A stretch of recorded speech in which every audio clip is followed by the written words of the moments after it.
7 फरवरी 1999 ये वो दिन था जब भारत के एक गेंदबाज ने अकेले दम पर पूरे पाकिस्तान को घुटने पर ला दिया था। यह कहानी दिल्ली में खेले गए उस मैच की है जब चेन्नई में पहला टेस्ट जीतकर पाकिस्तानी टीम 7वें आसमान पर थी और इसी घमंड में भरकर वो बेशरम पाकिस्तानी हमारी धरती पर हमारे ही लोगों का मजाक उड़ा रहे थे और उस पर उनके लिए सोने पे सुहागा था जब दूसरे टेस्ट में बिना विकेट खोए उनकी शतकीय साझेदारी हो गई। लेकिन फिर अगले 26 ओवर में क्रिकेट जगत ने अनिल कुंबले नामक तबाही देखी जिन्होंने ऐसा तांडव किया कि मैदान में क्रिकेट कम कत्लेआम ज्यादा लग रहा था, जिसे याद करके आज भी पाकिस्तानी कांप उठते हैं। जंबो ने अकेले दम पर पूरी पाकिस्तानी टीम को ध्वस्त कर दिया और एक के बाद एक 10 विकेट ले लिए। लेकिन इन विकेटों में जोगल श्रीनाथ का भी बहुत बड़ा त्याग था। श्रीनाथ के त्याग और कुंबले के 10 विकेट पूरे होने से रोकने के लिए पाकिस्तान ने जो बेईमानी करने की कोशिश की उसकी पूरी कहानी जानने के लिए वीडियो अंत तक जरूर देखिए।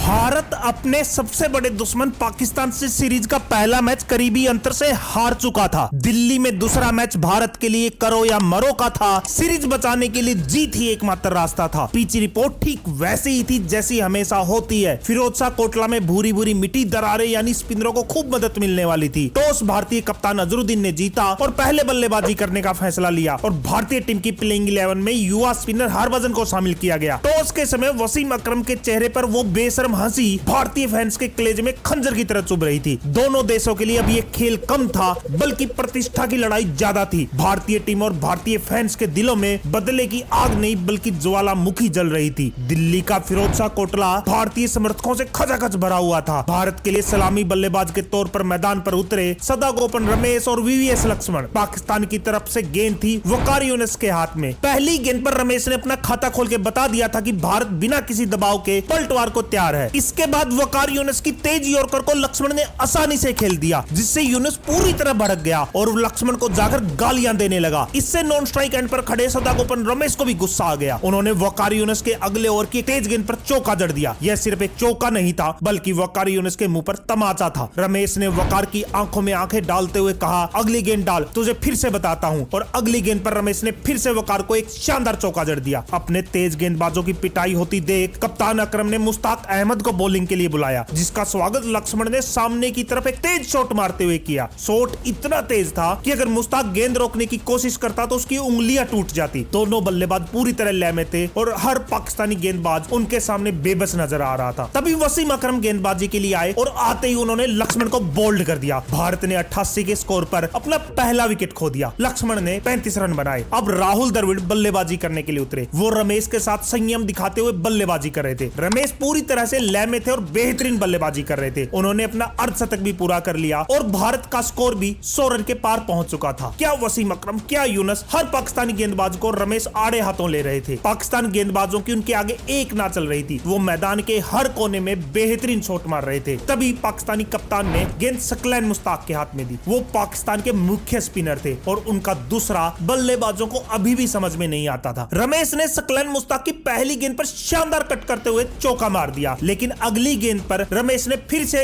चौका मारने की कोशिश की और आउट हो गए। उन्होंने 60 रन की शानदार पारी खेली। अब बल्लेबाजी के लिए मैदान में उतरे क्रिकेट के भगवान सचिन तेंदुलकर। उन्होंने शानदार चौके के साथ अपना खाता भी खोल लिया। पूरा स्टेडियम अब सचिन सचिन की आवाज से गूंजने लगा था। ऐसा लग रहा था जैसे तेंदुलकर ड्रेसिंग रूम से ही सेट होकर आए हो। लेकिन सकलैन ने अगले ओवर में सचिन को सिर्फ 6 के स्कोर पर आउट कर दिया। इस विकेट ने पूरे हिंदुस्तान की सांसें रोक दी क्योंकि यह विकेट भारत की आधी टीम के बराबर था। पाकिस्तानी इस विकेट का जश्न ऐसे मना रहे थे जैसे उन्होंने मैच ही जीत लिया हो। एक बार फिर ऐसा लगने लगा था जैसे अब दिल्ली भी हाथ से निकल रही है। ऐसे में अगले बल्लेबाज के तौर पर भारतीय कप्तान अजरुद्दीन बल्लेबाजी के लिए आए और उन्होंने राहुल द्रविड़ के साथ मिलकर शुरुआत में पारी को संभाला और फिर खराब गेंदों को बाउंड्री में तब्दील करने लगे। दोनों के बीच अर्धशतकीय साझेदारी हो चुकी थी। भारतीय दर्शक अब जश्न मना रहे थे, लेकिन तभी सकलैन ने राहुल द्रविड़ को आउट कर दिया। भारत की दीवार भी अब गिर चुकी थी और टीम दबाव में आ चुकी थी। इसके बाद बल्लेबाजी के लिए सौरव गांगुली मैदान में आए। अब कप्तान अजहरुद्दीन गांगुली के साथ मिलकर पारी को आगे बढ़ाने लगे। अजहर जबरदस्त तरीके से पाकिस्तान गेंदबाजों की कुटाई कर रहे थे। कलाइयों के सारे अजहर के शॉट्स उस दिन देखने लायक थे और इसी बीच एक शानदार कवर ड्राइव के साथ कप्तान ने अपना अर्धशतक पूरा कर लिया। एक समय भारत का स्कोर 4 विकेट के नुकसान पर 231 रन था और भारतीय टीम मजबूत स्थिति में दिख रही थी। लेकिन तभी सौरव गांगुली 13 रन बनाकर आउट हो गए और उसके बाद कप्तान अजहर भी 67 रन बनाकर आउट हो गए। पहले दिन का खेल खत्म होने तक 247 के स्कोर पर भारत 8 विकेट खो चुका था। अब पाकिस्तानी दर्शक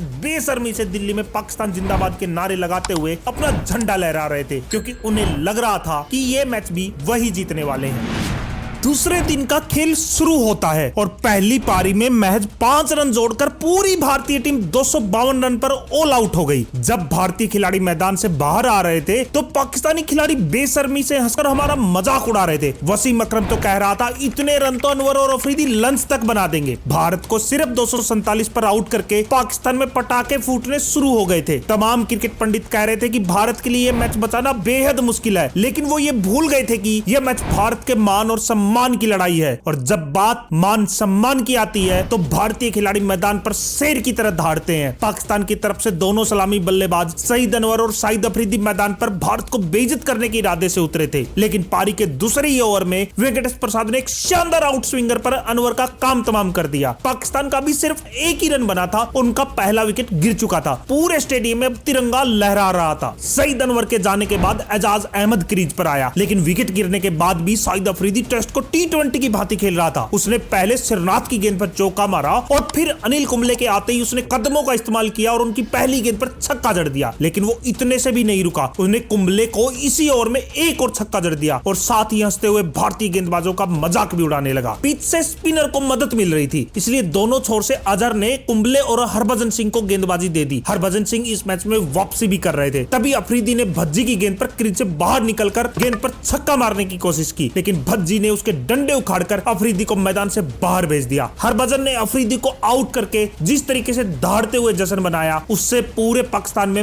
मातम पसर गया। हरभजन ने शुरुआत कर दी थी तो कुंबले कैसे पीछे रहते। अगले ओवर में कुंबले ने एजाज अहमद को अपनी जादुई फिरकी में फंसाकर आउट कर दिया। तो थोड़ी देर बाद पहले मैच की दोनों पारी में अर्धशतक लगाने वाले यूसुफ को भी कुंबले ने अपनी पहली गेंद पर कैच करके वापस भेज दिया। अब मैदान में कुंबले और हरभजन की जोड़ी की जुगलबंदी शुरू हो चुकी थी। एक गेंदबाज दबाव बना रहा था तो दूसरा विकेट ले रहा था। कुंबले की फ्लिपर और हरभजन के दूसरे के सामने पाकिस्तानी बल्लेबाज बेबस नजर आ रहे थे। उन्होंने एक भी पाकिस्तान बल्लेबाज की आंख नहीं जमने दी। जो पाकिस्तान एक समय 1 विकेट के नुकसान पर 51 रन था, अब उनके 4 विकेट सिर्फ 60 रन पर गिर चुके थे। लेकिन इंजमामुल हक और सलीम मलिक ने पारी को संभाल लिया। दोनों पूरे धैर्य से बल्लेबाजी कर रहे थे। इंजमाम ने हरभजन के एक ही ओवर में एक के बाद एक 3 चौके जड़ दिए। दोनों के बीच अर्धशतक की साझेदारी हो चुकी थी। पाकिस्तान का स्कोर अब 114 पर पहुंच चुका था, लेकिन तभी कुंबले ने एक शानदार गेंद पर इंजमाम को 26 के स्कोर पर आउट कर दिया। पाकिस्तान की आधी टीम अब पवेलियन लौट चुकी थी और अब अजहर ने पाकिस्तान के सबसे बड़े दुश्मन वेंकटेश प्रसाद को वापस गेंदबाजी के लिए बुलाया और प्रसाद ने आते ही सलीम मलिक को निपटा दिया। उसके बाद सिरनाथ ने सबसे बेईमान पाकिस्तानी मोइन खान को भी आउट कर दिया। अब वसीम अकरम और मुश्ताक अहमद क्रीज पर थे। हरभजन की एक गेंद पर मुश्ताक के बल्ले के बाहरी किनारे से चौका लग गया, जिससे मुश्ताक अहमद बदतमीजी करते हुए हरभजन से बहस करने लगा। लेकिन भज्जी ने अगले ही ओवर में मुश्ताक को आउट करके उस बदतमीज पाकिस्तान को बता दिया कि हम तुम्हारे बाप हैं। लेकिन भज्जी अब बेहद गुस्से में थे। उन्होंने अगले ही ओवर में पाकिस्तानी कप्तान वसीम अकरम का भी काम तमाम कर दिया। अनिल कुंबले और हरभजन सिंह ने मिलकर पाकिस्तान को 172 पर ही समेट दिया। दोनों ने मिलकर 7 विकेट चटकाए। अनिल कुंबले ने 4 विकेट लिए थे तो हरभजन सिंह ने 3 विकेट लिए थे। भारत के पास 80 रनों की बढ़त थी। अब दिल्ली में हिंदुस्तान जिंदाबाद के नारे लग रहे थे। दूसरे दिन का खेल खत्म होने से पहले भारत फिर बल्लेबाजी के लिए मैदान पर उतरा था। रमेश और लक्ष्मण फिर से मैदान पर थे। रमेश ने वसीम अकरम की गेंद पर स्ट्रेट ड्राइव मारते हुए शुरुआत में ही चौका जड़ दिया। भारत और रमेश की शुरुआत चौके से हो चुकी थी। इसके बाद लक्ष्मण ने भी 2 शानदार चौके लगाए, लेकिन इसके तुरंत बाद लक्ष्मण वसीम अकरम की गेंद पर बोल्ड हो गए। इसके बाद राहुल द्रविड़ बल्लेबाजी के लिए मैदान में उतरे। दिन का खेल खत्म होने वाला था, इसलिए दोनों बल्लेबाज संभल कर खेल रहे थे। पाकिस्तानी तेज गेंदबाज अब बेशर्मी पर उतर आए थे और अकरम तो रमेश की पसलियों पर गेंद मारने की कोशिश कर रहा था, लेकिन रमेश ने उन बदतमीज पाकिस्तानियों को मंसूबों में कामयाब नहीं होने दिया। जब उनकी एक कोशिश कोशिश सफल नहीं हुई तो सकलैन मुश्ताक को गेंदबाजी के लिए बुलाया गया, लेकिन रमेश ने उसको भी एक जबरदस्त कट करते हुए चौका जड़ दिया। इसके बाद द्रविड़ ने मुश्ताक को एक शानदार चौका लगाया। दिन का खेल खत्म होने तक भारत का स्कोर 1 विकेट पर 46 रन था। भारत की कुल बढ़त अब 126 रन की हो चुकी थी।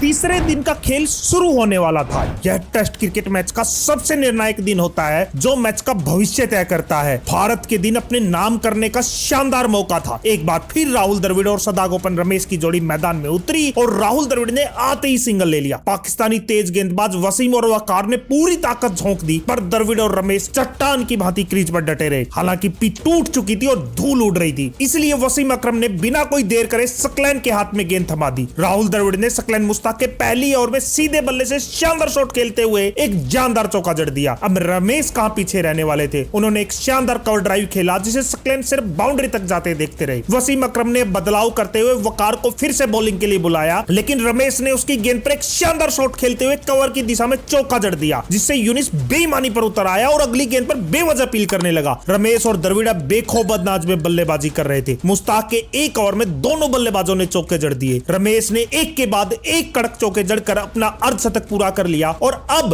भारत का स्कोर भी 100 रन पर पहुंच गया था। अब पाकिस्तानी गेंदबाजों के कंधे गिर गए थे और वो पूरी तरीके से थके हुए नजर आ रहे थे। वसीम अकरम ने अब गेंद को फिर से सकलैन के हाथों में दे दिया। अब पूरे पाकिस्तान की उम्मीदें उसी पर टिकी थी। भारत का स्कोर 100 रन पर पहुंच चुका था और तभी द्रविड़ ने सकलैन की गेंद पर स्वीप शॉट मारा। गेंद ने बल्ले का बाहरी किनारा लिया और हवा में खड़ी हो गई और एजाज अहमद ने कैच पकड़ लिया। द्रविड़ ने 29 रन बनाए। अब स्टेडियम में दर्शकों की गूंज के बीच सचिन तेंदुलकर बल्लेबाजी करने उतरे और आते ही उन्होंने सिंगल लेकर अपना खाता खोल दिया। द्रविड़ के आउट होने के बाद पाकिस्तान भारत पर दबाव बनाने की कोशिश कर रहा था। अकरम ने दूसरे छोर से मुश्ताक अहमद को गेंद थमाई, लेकिन रमेश ने कड़ाकेदार शॉट खेलते हुए गेंद को 4 रनों के लिए सीमा रेखा के बाहर भेज दिया। इसके बाद सकलैन की धुनाई अगले ओवर में सचिन ने की। उसकी लगातार 2 गेंदों पर 2 चौके ठोक दिए। सचिन चेन्नई की तरफ फिर से दर्द में थे, लेकिन बेशरम पाकिस्तानी खिलाड़ी उनके दर्द पर खुश हो रहे थे। लेकिन सचिन कमर पर पट्टा बांधकर अपने देश के लिए मैदान में डटे हुए थे और इसके बाद सचिन ने आक्रामक बल्लेबाजी करनी शुरू कर दी। सकलैन की गेंद पर शानदार शॉट खेलते हुए उन्होंने चौका जड़ दिया, लेकिन अगली गेंद को फिर से सीमा रेखा के बाहर भेजने के चक्कर में वो कैच थमा बैठे। सचिन 29 रन बनाकर आउट हो चुके थे, लेकिन आउट होने से पहले उन्होंने रमेश के साथ मिलकर 68 रन जोड़े और भारत का स्कोर 3 विकेट के नुकसान पर 168 रन था। अब भारत के कप्तान अजरुद्दीन बल्लेबाजी करने के लिए उतरे। वहीं रमेश लगातार चौके जड़ते हुए पाकिस्तानी गेंदबाजों को करारा जवाब दे रहे थे। अब रमेश भी 96 के स्कोर पर पहुंच चुके थे और लग रहा था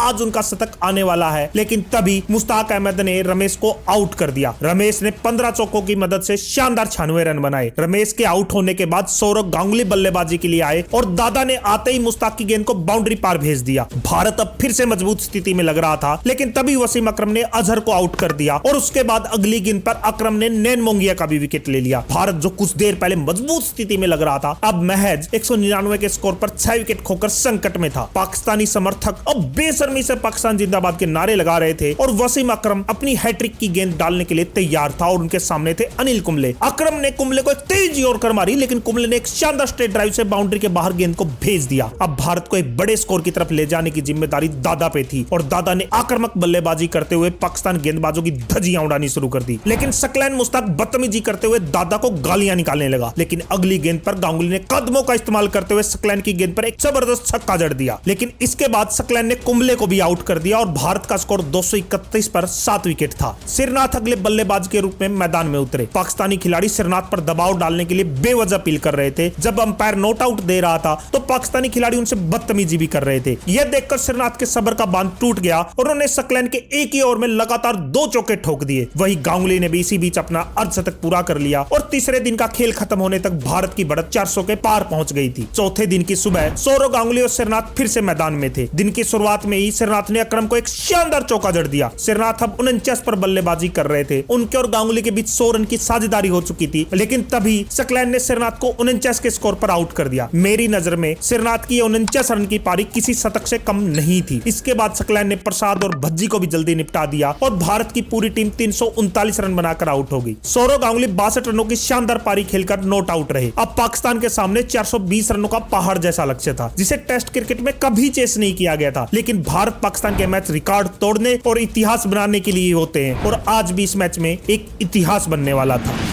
पाकिस्तान के दोनों सलामी बल्लेबाज शाहिद अफरीदी और सईद अनवर मैदान में बल्लेबाजी के लिए उतरे और आते ही आक्रामक बल्लेबाजी करने लगे। अफरीदी ने एक जबरदस्त स्ट्रेट ड्राइव खेला जो श्रीनाथ की उंगलियों को छूते हुए गेंद बाउंड्री के बाहर पहुंच गई। दूसरे छोर से गेंदबाजी कर रहे वेंकट प्रसाद के अगली ओवर में अनवर ने चौका जड़ दिया। प्रसाद के अगले ओवर में अफरीदी ने लगातार 2 चौके लगाकर अपने इरादे बता दिए थे। जिस तरीके से वो बल्लेबाजी कर रहा था भारत के लिए खतरा हो सकता था। फास्ट बॉलर कोई असर नहीं डाल रहे थे, इसलिए अजहरुद्दीन ने कुंबले को गेंदबाजी के लिए बुलाया, लेकिन अफरीदी ने कुंबले की गेंद पर भी चौका जड़ दिया। पाकिस्तान ने सिर्फ 11.4 ओवर में 50 रन बना दिए थे। अब स्टेडियम में पाकिस्तानी दर्शक बेशर्मी से जश्न मना रहे थे। इसके बाद अनवर और अफरीदी की आक्रामक बल्लेबाजी जारी रही। लंच तक बल्लेबाजों ने बिना कोई विकेट खोए 90 रन बना लिए। पूरी पाकिस्तानी टीम अब टेंशन में आ चुकी थी। लंच के बाद मैच वापिस शुरू होता है और भारत को कहीं से भी अब एक विकेट की जरूरत थी और कुंबले ने भारत को वो मौका भी दे दिया था। उनकी गेंद पर सईद अनवर का बाहरी किनारा लगा, लेकिन स्लिप में खड़े अजहरुद्दीन ने वो कैच छोड़ दिया। यह कैच अब भारत को बहुत महंगा पड़ सकता था और अनवर ने अगली गेंद पर चौका भी जड़ दिया और अपना अर्ध तक पूरा कर लिया। यह भारत के घावों पर नमक छिड़कने जैसा था। मैच पाकिस्तान की तरफ झुक रहा था। उनके 100 रन पूरे हो चुके थे। कमेंटेटर माइकल होल्डिंग ने तो यहां तक कह दिया, अगर यह जोड़ी 1 घंटा और खेल गई तो भारत के लिए सीरीज बचाना नामुमकिन होने वाला है। दोनों बल्लेबाजों के हौसले 7वें आसमान पर थे। पाकिस्तानी समर्थकों के शोर ने बेशर्मी की सभी हदों को पार कर दिया था, लेकिन तभी कुंबले ने एक बेहतरीन लेग स्पिन डाली जिसपे अफरीदी के बल्ले का बाहरी किनारा लगा। नैन मोंगिया ने बिना गलती किए कैच पकड़ लिया और अंपायर की उंगली उठ गई, लेकिन अफरीदी इतना बड़ा बेईमान था कि अंपायर को कहने लगा वो नॉट आउट है, जबकि रिप्ले में वो साफ आउट ही था। लेकिन ना चाहते हुए भी उस बेईमान अफरीदी को वापस पवेलियन जाना पड़ा और पूरे स्टेडियम में हिंदुस्तान जिंदाबाद के नारे गूंजने लगे। पाकिस्तान का स्कोर अब 101 रन पर 1 विकेट था। अब एजाज अहमद बल्लेबाजी करने आया, लेकिन उसे भी अनिल कुंबले ने अगली गेंद पर आउट कर दिया। 2 गेंदों पर 2 विकेट लेकर अनिल कुंबले ने मैच पूरी तरह पलट दिया था। एजाज अहमद को 0 के स्कोर पर वापस पवेलियन जाना पड़ा। अब कुंबले हैट्रिक पर थे और क्रीज पर था इंजमाम उल हक। सब उम्मीद कर रहे थे कि शायद आज कुंबले हैट्रिक पूरी कर देंगे। पूरा स्टेडियम कुंबले कुंबले कर रहा था, लेकिन इंजमाम ने जैसे तैसे वो गेंद डिफेंड कर ली। अब पाकिस्तान के दर्शकों को अनवर और इंजमाम की जोड़ी से सारी उम्मीदें थी, क्योंकि ये दोनों हमेशा भारत के खिलाफ रन बनाते थे। लेकिन पाकिस्तान के स्कोर बोर्ड में महज 14 रन ही जुड़े थे। तभी कुंबले ने इंजमाम को अपने चक्रव्यूह में फंसा लिया और उसके डंडे उखाड़ दिए। इंजमाम का विकेट पाकिस्तानी टीम के हौसले तोड़ने के लिए काफी था। 115 के स्कोर पर अब वो 3 विकेट गवा चुके थे और अनिल कुंबले मैदान में शेर की तरह दौड़ रहे थे। बल्लेबाजी के लिए अब मोहम्मद यूसुफ क्रीज पर आया और कुंबले की अगली गेंद विकेट के सामने खड़े मोहम्मद यूसुफ के पैरों पर जाकर लगी। जोरदार अपील हुई और अंपायर ने उंगली उठा दी। एक बार फिर कुंबले ने